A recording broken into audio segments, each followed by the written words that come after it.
দেখুন, কালকে যে ঘটনাটি ঘটেছে অত্যন্ত জঘন্য বলবো না, জঘন্যরও উপর যদি কোনো কিছু হয় তাহলে সেই বিষয়টা। এবং কালকে আমি শহরে ছিলাম, আসানসোলে ছিলাম।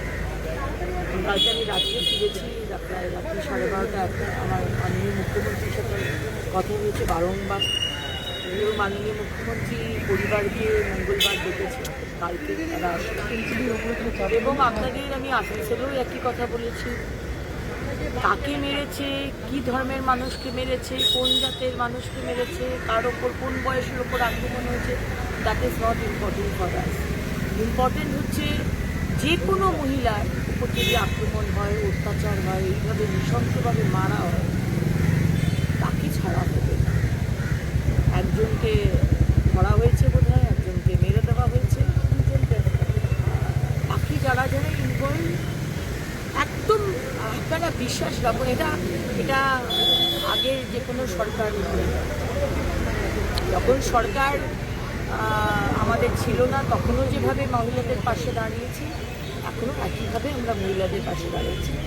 আমার ওখানে যাবারও কথা, মাননীয় মুখ্যমন্ত্রী আমাকে বলছেন কখন যাবেন। আমরা যাব। মালতী রাবাদি আমাদের যে ডমিনেন্ট চাইল্ড আজকে আসলে মাননীয় গৃহমন্ত্রী আসছেন, আমাদের হয়তো সন্ধ্যেবেলায় একটা বৈঠক হতে পারে, আপনার ঠিক নেই। সেই কারণে এখন যদি গিয়ে আটকে যাই একটা মুশকিল হবে। সেই জন্য উনি বললেন উনি জানাচ্ছেন বিষয়। बोलेंगे तब सीएम व्यवस्था लेंगे क्या? हमारा सीएम डायनामिक सीएम है। तुरंत आज परिवार से बात हुआ, कल परिवार आएंगे सीएम से मिलने के लिए। जो जो करना है, आप जो भी धर्म का हो सकता है, आप जो भी पार्टी का हो सकता है, लेकिन जो बच्ची को मारा है उसका निस्तार नहीं होगा। ये हम 200% एक शुभेंदु अधिकारी का सैनिक होकर आप लोग को आश्वस्त करता है।